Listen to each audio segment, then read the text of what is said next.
Bismillahirrahmanirrahim. Alhamdulillah wassalatu wassalamu ala Rasulillah amma ba'd. Ladies and gentlemen, we are running very late.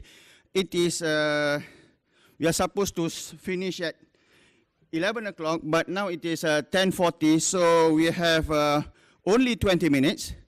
But because we have three prominent, handsome gentlemen, so I'm going to give them some more minutes to talk. So I'm calling the three handsome gentlemen. Mahesh, Mistry, Abbas, Khaku, and Sheikh Faizal, Manjoo. Welcome to the floor here. Okay, while waiting for them to be seated, I'll just talk about them for a while. We have Mahesh Mistry will be the first speaker, the guy here. His name is M-I-S-T-R-Y. T-R-I, not M-Y-S-T-E-R-Y. Although he is full of mystery. The next, okay, I will, because somebody just now asked me to do a pantun. How can I create a pantun? It's not easy, but I'll try. So for Mahesh Mistry is Mahesh Mistry for AM Best, from AM Best, Director of Analytics and all the rest, will present a rating on rating perspective. Let's expect something substantive. Welcome, Mahesh. Thank you, Azman, for that kind introduction. I'll try and be as quick as you were yesterday in your lovely speech that you delivered. So we're looking at from a ratings perspective. So as a rating agency, we can't give advice. So I don't have the hard part in terms of what are the solutions. I have the easy part in terms of what are the issues that we see on the investment side. So just to get moving, don't need to worry about the disclaimers. So just briefly, what are the developments that we see from a rating perspective? Obviously, we know the market is growing, the penetration is low, there is enhanced regulatory framework in the market. One point which hasn't been mentioned is that Islamic banking is doing well, and for insurance we should aspire to that level over time. It does take time, so it's not going to happen straight away. There's been an influx of Takaful entrants into the market. There's a definite contrast between the Asian markets and the Middle East markets. We'll also talk a little bit about the surplus distribution that we have and the effect that has. And what's also been mentioned is the last point, which I think is very important, is aligning shareholders and policyholders' interests. We've talked about mutuals, etc., and that is critically important for the model to work. But here, we're talking about the investment environment and the challenges that they face. Now, obviously, during the financial crisis, a lot of companies had investments in equities and real estate. They got hit very badly in the market. The Takaful companies also, some of the companies lost 30% of their shareholders' equity in 1 year. That's very substantial. Has anything changed still since then? We still see companies with the same investment strategies, so not really. What are we finding today? Well, the situation, the landscape is very much different. The challenges are different. We've got a low interest rate environment. As we've seen, the depressed oil prices have had a material impact on the GCC stock markets. In the UAE, we've seen, say, a 10% reduction in shareholders' equity. That's not purely down to the investment performance, but underwriting as well. But it is highly relevant right now. And all this adds volatility to the equity and real estate markets, which companies need to manage.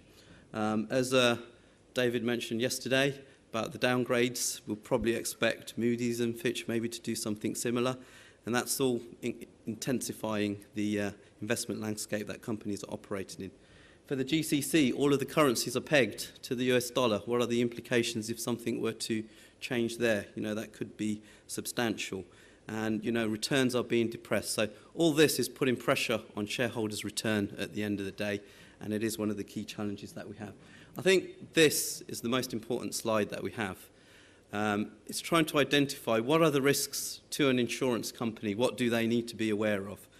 So this is based on AM Best impairment studies of the US market, and you'll see underwriting is a key risk. As we've seen recently, AIG with some pretty serious reserve strengthening at the end of 2015, I think 3.7 billion, and Zurich having their own issues, not just in the Middle East, but in other markets as well. So the underwriting side is there, but the investment side is also important. We see for life companies, 15% of impairments, defaults or companies going out of business is down to investment problems, investment issues. They do have a greater allocation to, say, higher-risk investment classes on the life side, and the duration of the contracts are longer. On the non-life side, it's around 6-7%, but still important. But what's important for Takaful players is their concentration in those assets as well. So I'm just going to try to quickly run through, from a rating perspective, these are the key components that we look at. So I'm going to look at balance sheet strength, operating performance, and if we have time, I might talk about the risk management aspect of it. So what are the investment issues that we see? Well, aggressive investment strategies, equities, real estate, investment performance dictating earnings. The underwriting performance is not performing as well as it should. We have single market players who are investing in their own markets with limited diversification. We also have underdeveloped capital markets, so the opportunities there to invest in other asset classes may not be there as well. Concentration risk is a big issue, whether it's in a country, whether it's with a single counterparty, whether it's with a single asset. Also, with Takaful, you have the added complex of having two funds, the shareholders funds and the policyholders funds, and these investments need to be managed and how they are segregated between those two funds, which is important for the asset liability management of the company and the liquidity that the management are affording the operations. Now, I find this slide very interesting. It's based on our data, it's not the whole market, so there could be variations there. But it's just trying to highlight what's happening in Malaysia relative to the Middle East markets. And you'll see in Malaysia, the split of premiums is more on the life side rather than non-life. And within the GCC, it's very much non-life business. I've excluded Selama to get rid of, because of their size, to get rid of some of that ambiguity there. But you'll notice Malaysia is more in line, more akin with, say, your more mature Western markets there, here. And on the Middle East, you've got a very stark contrast there with a high concentration in basically equities, real estate, and fixed income as well.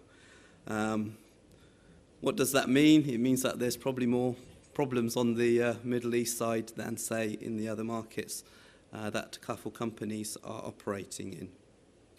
You'll see that the contribution of sukuks in Malaysia is a lot higher than, say, in the GCC.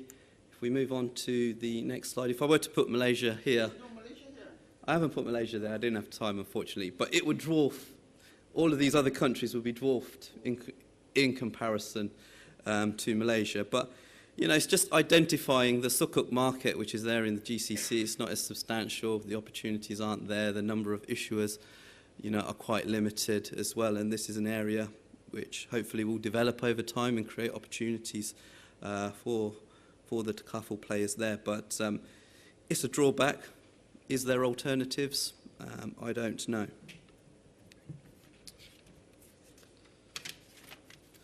So what does this mean from a capital point of view?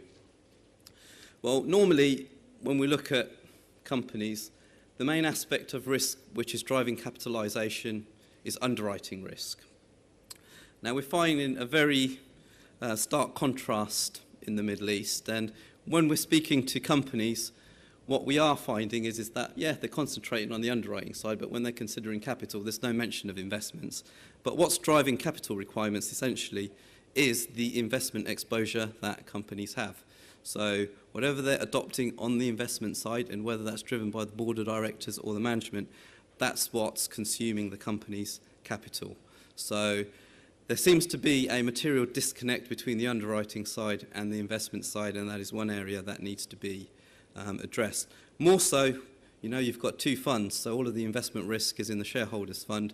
The policyholders fund generally has got the cash, so the risk is very much low-key in relation to there. I'd say when we look at Malaysia, again, Azman, I've not included it here, it will be a more balanced profile, more akin to what we see in mature markets. Now, what attracts the charges in our model at AM Best, and probably with other rating agency models as well?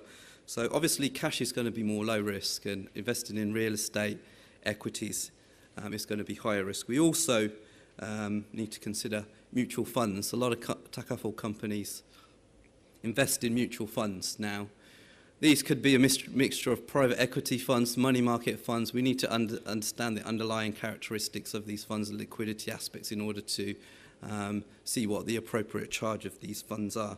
Also, where you invest in the country can have implications. The depth of the market, say in the UAE, is much greater than what you see in the GCC market. So we need to look at what the capital markets are like, what the liquidity, the level of concentration that the company has to these investment classes and the level of volatility. So it's not just a simple case of saying, yes, we're going to invest in equities or real estate.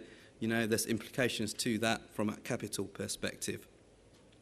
Also, you know, when we look at operating performance,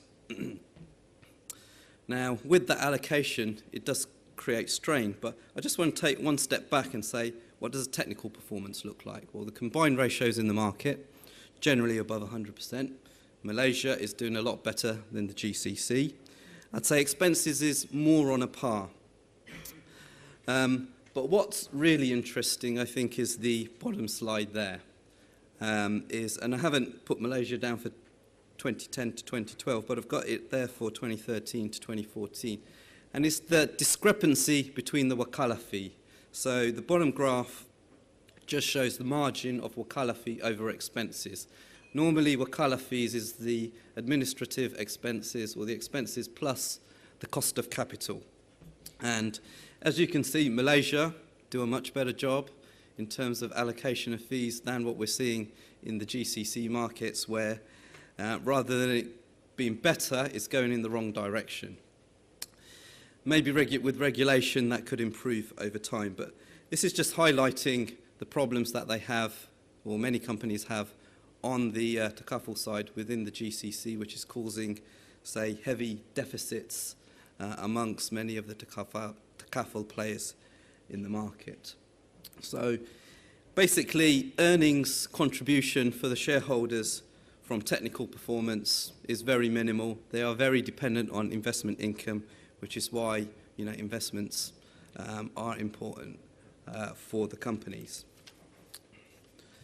So, a quick comparison between what we see in Middle East and Malaysia.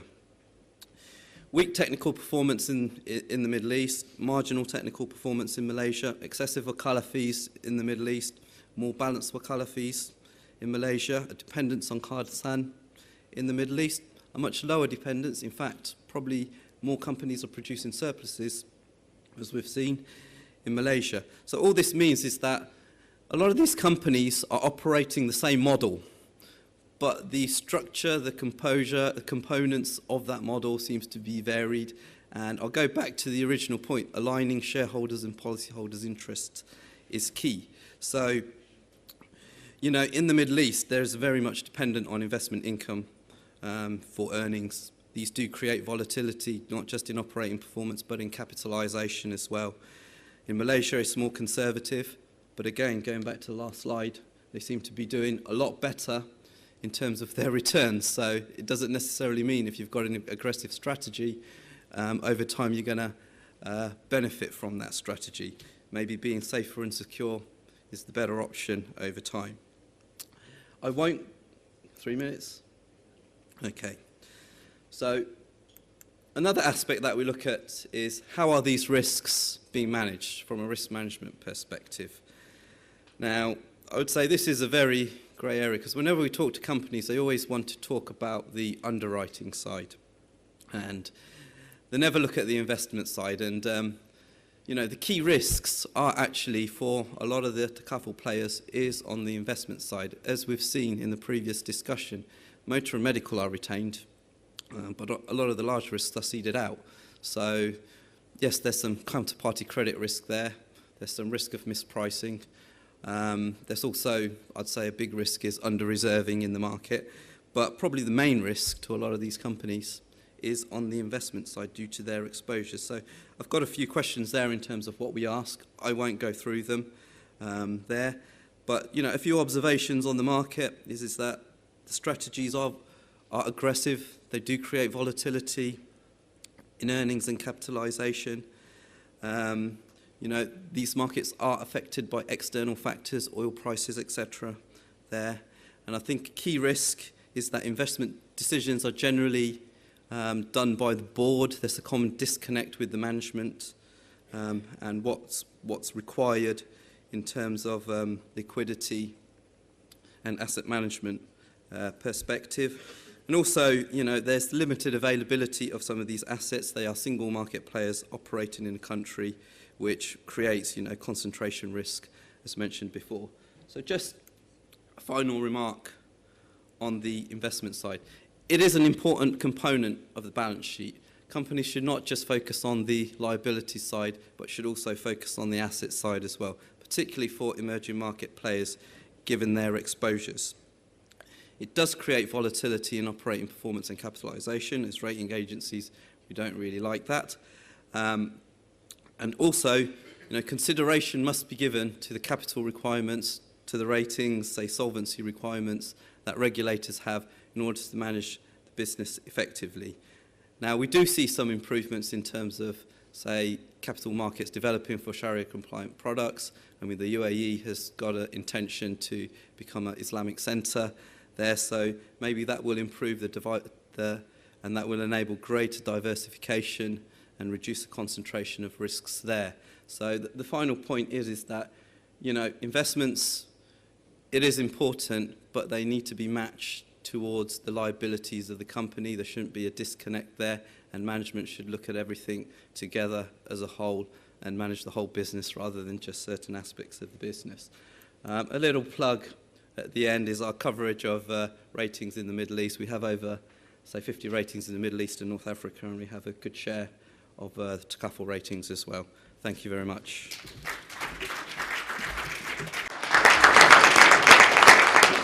Indeed, it is true, Mahesh, that investment aspect is very important, and we have issues on access to investment instruments and also the rate of return that we want. The next handsome guy is from Princely Capital. Actually, Amiri means my prince, and he looks like a prince. And in Malaysia, the prince is always in motion, although his name is Abbas Khaku. Khaku means in Malay it's not in motion, but he's always in motion. Okay? And when the prince, normally he wants to, before he is going to get married to the princess, he will go to war first. He needs to go to war to prove himself a hero first. So he will ask the girl to wait for him in 4 sentences, like I said.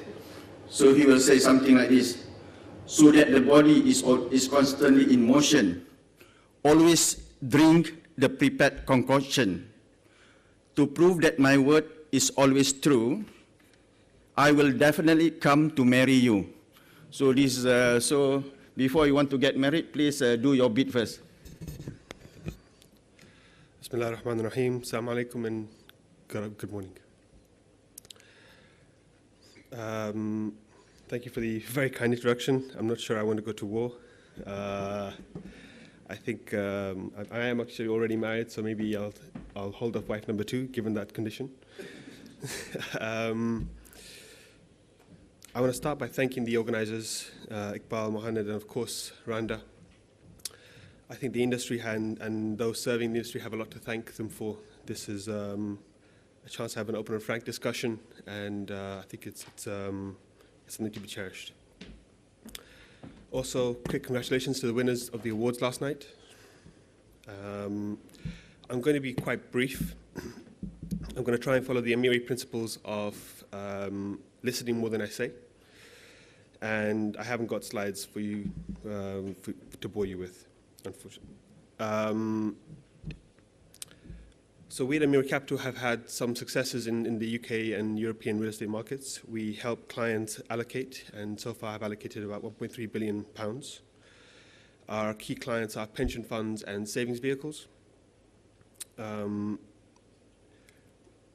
general, investments are measured in absolute returns and relative returns compared to a benchmark of the market. In insurance, it seems that there's an additional benchmark, which is the liabilities and how the value of the liabilities changes given market conditions. So I'm sure we're all very aware of the challenges of ALM, and I'm sure we're all big fans of trying to trying to achieve a balance between the two.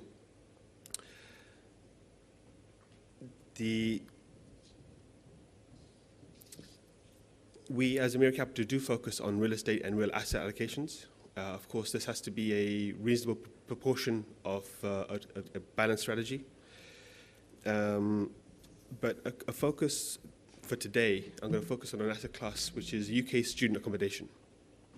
It's something that we've been very interested in. We've been engaging with our clients on in the recent months, and something that I think could be very interesting for the market here. Insurance companies have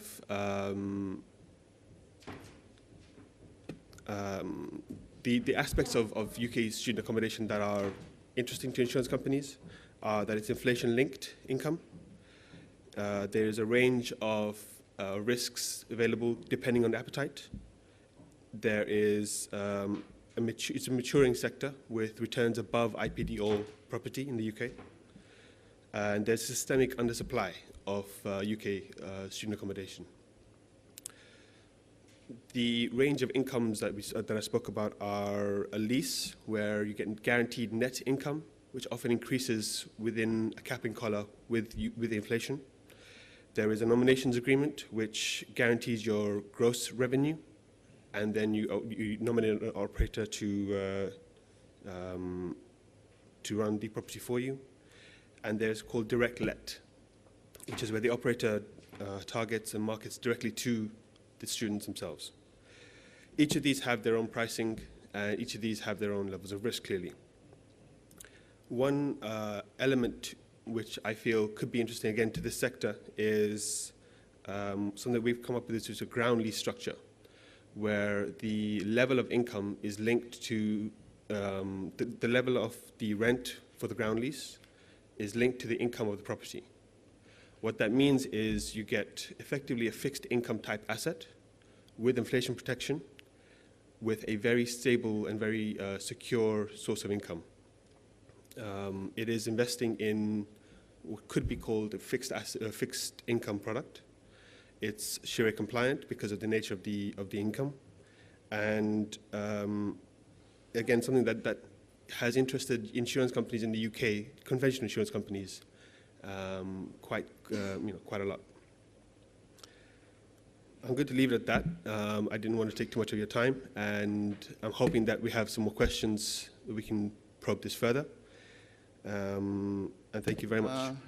The next person is Sheikh Faizal Manjoo. Sheikh Faizal Manjoo is not a terrorist. Looks like one. Okay, let me repeat. Sheikh Faizal Manjoo is not a terrorist. Looks like one. He is at risk. Okay. Sharia scholar, lawyer, and academician. Let's welcome him. Let's see some action. Okay. Time is limited. Iqbal Bhai, Jazakallah Khair, to give me the opportunity to share some of my opinion on that as an academic. The topic is about the long-term investment and the longevity issues that we are facing in the industry, which is a high risk. And there are many official bodies like the World Bank, the IMF, etc., have been addressing the issue of longevity. We are not going to go into that. So basically, 4 areas I want to cover. The first one is the problems of generating long-term investment assets. We are short of assets. We know that. We all in the industry, we are aware about that. Jazakallah khair. Right? And the question here is, why do we have to discuss this issue? Is first of all, why long-term investment? Okay, your life Takaful, we're looking at people living longer. The research at Oxford University has already spoken about people who live 150 years are already born in UK. And look at the trend, it's there. We cannot deny it that we're having a longevity risk. Not only for life Takaful, we also have for pension industry. The stability of return on capital. Now, I think many of us have heard this morning, Abu Shakib and so on, about the balancing the conflict between the shareholders and the participant. The shareholders are interested in the return. So if you have a long-term guaranteed return, for example, a sukuk, which is consistent, it brings out a stability. So this is why we have to look into a long-term investment, what type of assets we can do. And also from a regulatory issue point of view, is that we got to look for due class of assets, because what we have to keep in mind, if you look at the various regulation in the world, the regulator, especially after the global financial crisis, they are interested in one main thing, is a fiscal and financial stability. And in that, they are focusing on the capital we need, etc. So we have to have the cost of capital which are locked into it. Now, the problems that we are having in developing the long-term assets is, number one, we have to make a legal and fiqhi construction in the product that we are proposing. And that, when we have all those type of debates, they create some reluctance. Number two, the risk associated with those instruments, those financial instruments, as you would see, for example, the Tahawud contract by the IIFM, they have put a waiver clause regarding the Sharia issue. So we are conscious about the industry being reluctant when we're going to have 40 years, 50 years investment in one particular area.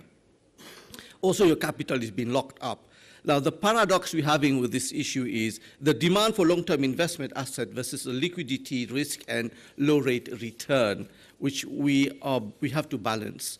Now, what we have to appreciate, the industry, I would say, have one agenda, and the reality of the fathers of Islamic economics who started in the 1960s, like famous Omar Chapra, for example, Professor Khurshid Ahmad Naqvi, when they laid the foundation for the development of Islamic finance is a baby of Islamic economics.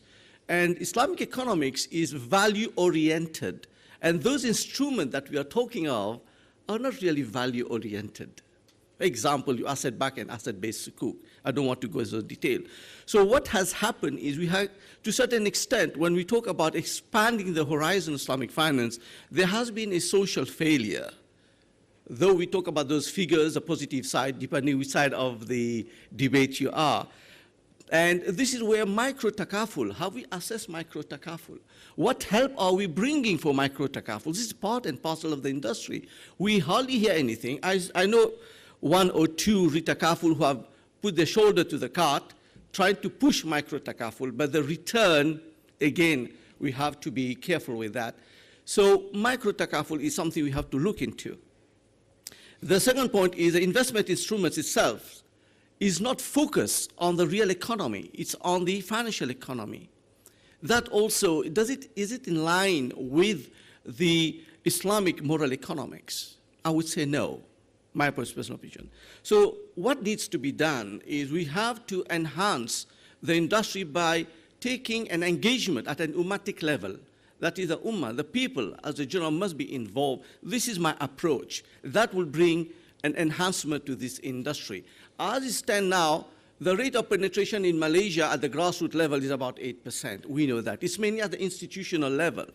So what we are talking of, if we want to bring Islamic finance to the people, to sell our product, and we are not projecting the image of Islamic, that is problematic from your marketing point of view.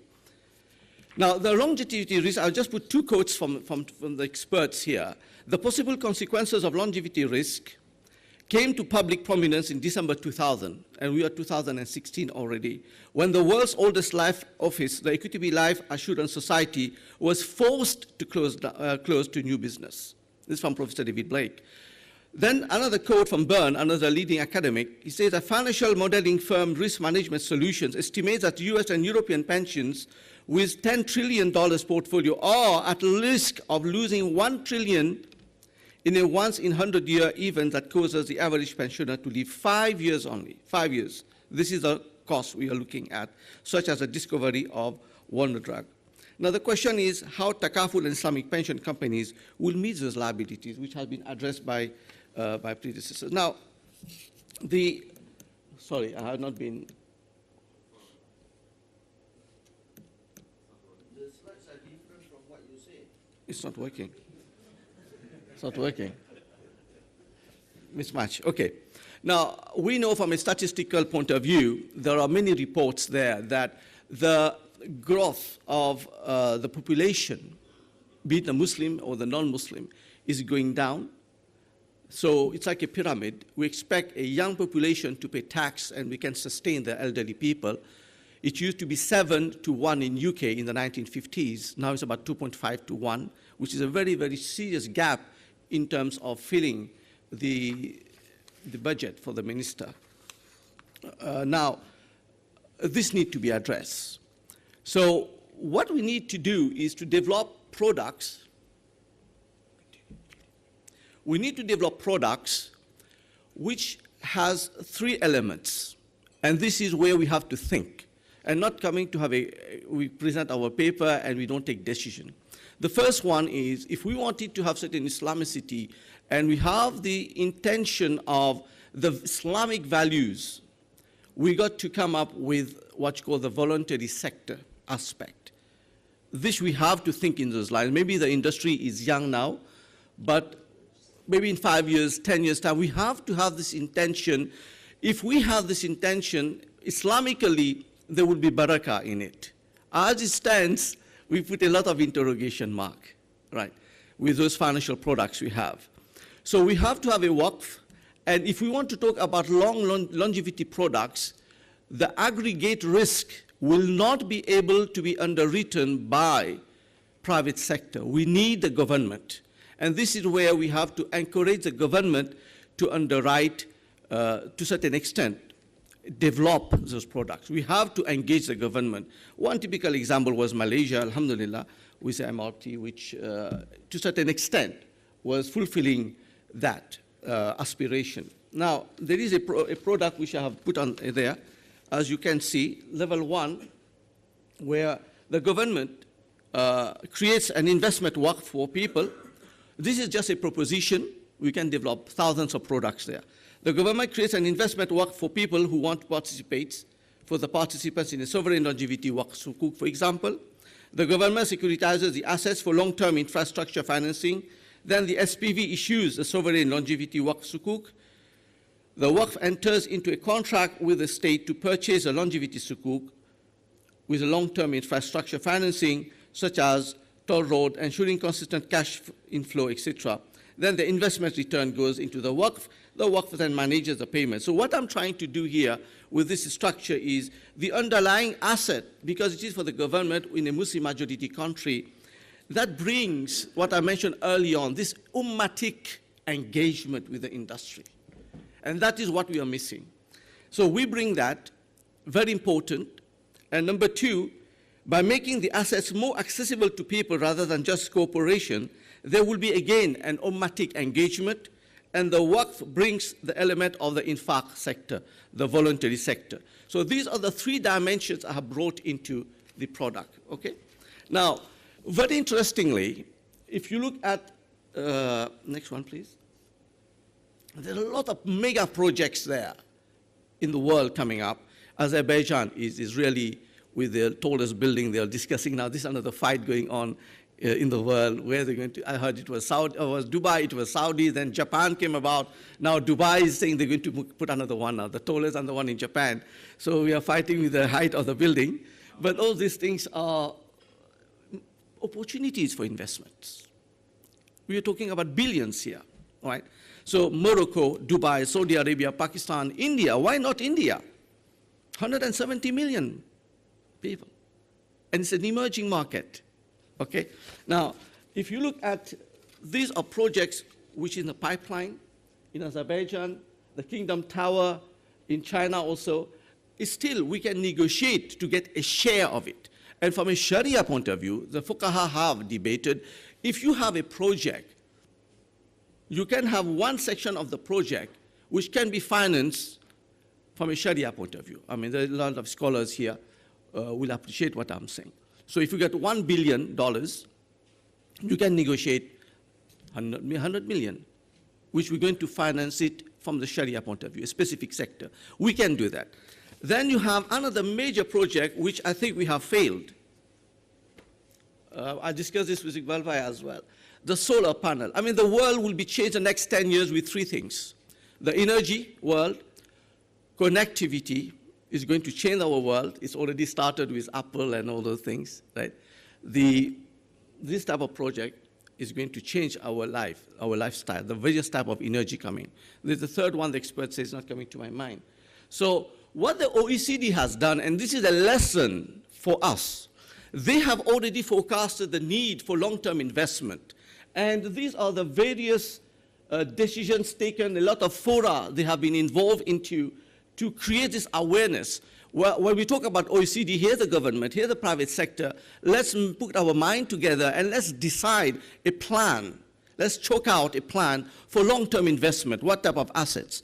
I accept the industry is small, but there is nothing wrong for the industry to negotiate with those people, to get a share in the investment, to have a long-term investment.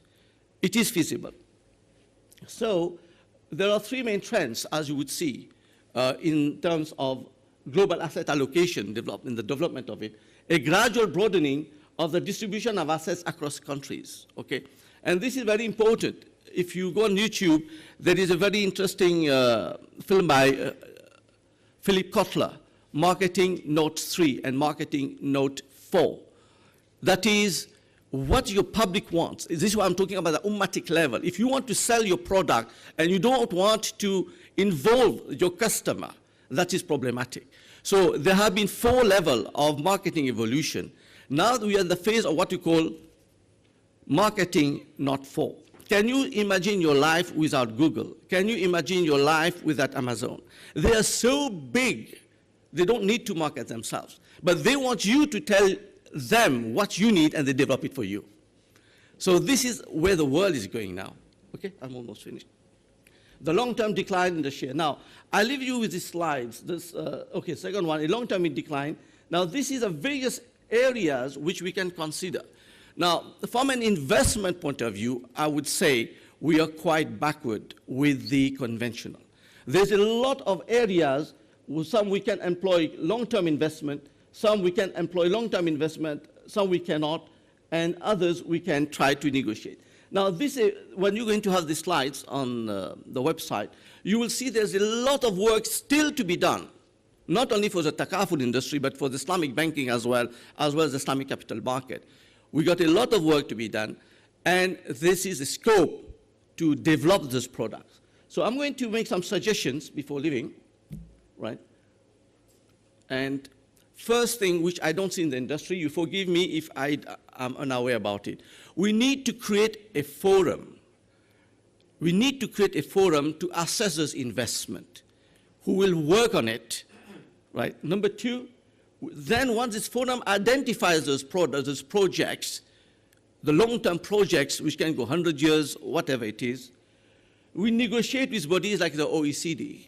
I'm positive we can negotiate with them. What they are doing, what is expertise, experience, and we use them as a scaffolding to get those products and how we can develop the Islamic part of it. Then we got to take into account the Islamic moral economics into perspective. Without that, I'm telling you as a Muslim, we are going to lose the barakah of this industry, and I can feel it, right? Everybody with Abu Shakib's presentation is food for thought, where we're going, okay? Muhammad Akub's statement is food for thought, where we are going, right? For me, it's a clear-cut case. There's no barakah. We've got to get this barakah there. Fi amwalihim haqqul lisa'ili, the Quran says. In your wealth, there's the right of the poor there. We cannot. There's a whole structure in Islam about the infaq sector, which we are negating, right? And finally, need to provide alternatives for the future long-term investment. This last slide I gave you. Jazakallah khair. I'm going to stop here.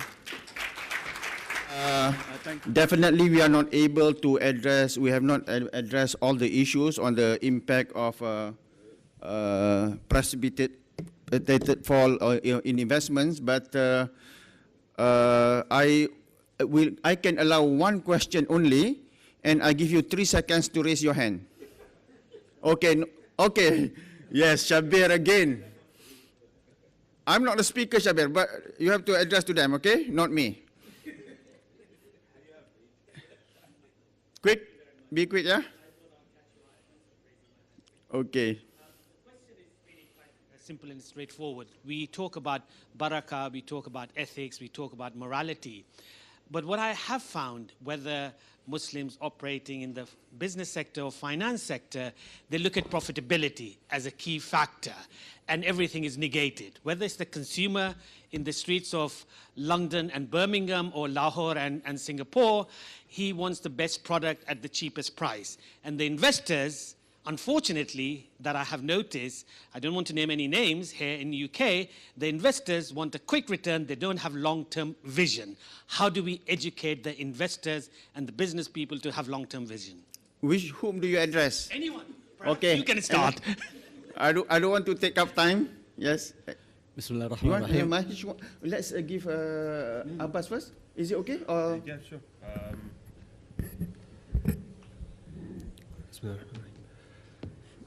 I think it's an interesting question. I think, you know, at the end of the day, this is, to some respect, you know, looking at the government, the structures that we could use could be very interesting. In some respects, this is going to be a business that needs to be considered in that way. But I think something that Sheikh mentioned was very interesting, which was the feeling of it. So when if the sector can portray that more and publicize that more and show it, then inshallah, then investors and the user demand itself will come, inshallah. Sheikh Faizal, in 3 sentences. I'll answer. I will sit with the brother later. Okay, good. Because there's Mahesh, so you want much to explain. Okay, good. Mahesh, you want to say anything? All I'll say is that people are, no matter who they are, they're always driven by price, and that's the key challenge to have. Unless the mentality changes, then then they'll start to take other products. I think it goes all the way down to what are people after, what are the shareholders after, what are policyholders after at the end of the day, and there needs to be an understanding and alignment between them for things to work. And while I know people have said the word conflict there, while there isn't that balance, I would say it's always difficult to achieve. Okay, thank you, ladies and gentlemen. Thank you, gentlemen.